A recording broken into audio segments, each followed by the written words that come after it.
मैं बीच में नहीं बोलना चाह रहा था, पर आपने 4 मिनट बोल दिया, अब मुझे भी 4 मिनट चाहिए, मैं गिन रहा हूँ।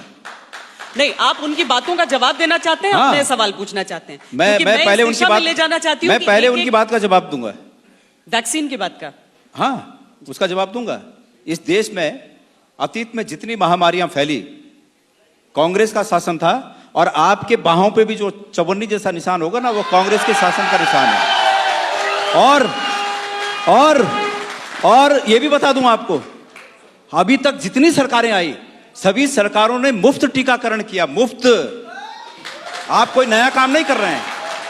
हाँ, ये जरूर है कि पहली बार हो रहा है कि अगर टीका भी लग रहा है तो उसमें प्रधानमंत्री जी की फोटो पहले दिख रही है कि भाई ये ही हैं, ये हैं करके आप बचे हो, ये नहीं रहेंगे तो। ये जबरदस्ती किसी के मनस में बिठाया जा रहा है कि ये हैं करके ये टीका आया। और टीका कहां बना? कांग्रेस के द्वारा निर्मित प्रयोगशालाओं में टीका बना है। आप भूल जाइए, आपने 7 साल में अगर एक नई प्रयोगशाला बनाई हो, भारतीय जनता पार्टी की सरकारों ने इस देश में कोई नया काम, एम्स कांग्रेस की देन है, तमाम प्रयोगशालाएं कांग्रेस की देन है। मुझे खुशी है इस बात की, और कांग्रेस के शासन की देन है। लेकिन उससे बढ़कर यह बात है कि वो हिंदुस्तान की देन है, भारत की देन है। मुझे इस बात पर फक्र है।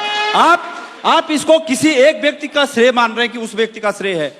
माननीय कौशिक जी, ये हमारी बाहों पर बने ये चवन्नी जैसे निशान, ये दर्शाते हैं कि अतीत में भी ऐसी बीमारियां आई और उस समय की सरकारों ने बिना प्रचार के मुफ्त में पूरे देश के लोगों का टीकाकरण किया।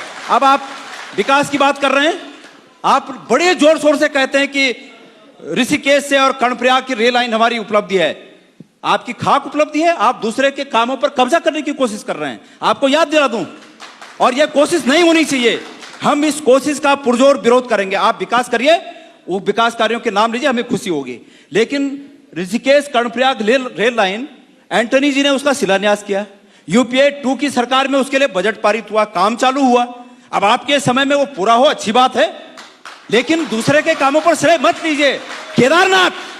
केदारनाथ का पुनर्निर्माण, मैं केदारनाथ का अध्यक्ष था, श्वेता जी, मैं अध्यक्ष था वहां, और प्रत्यक्षदर्शी हूं वहां का।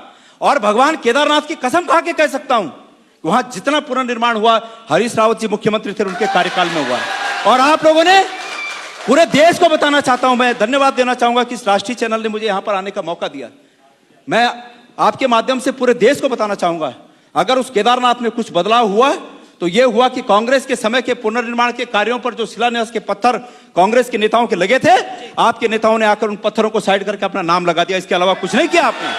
तो यह विकास कार्य है, ये गहरी खाई है जिनको पाटना पड़ेगा।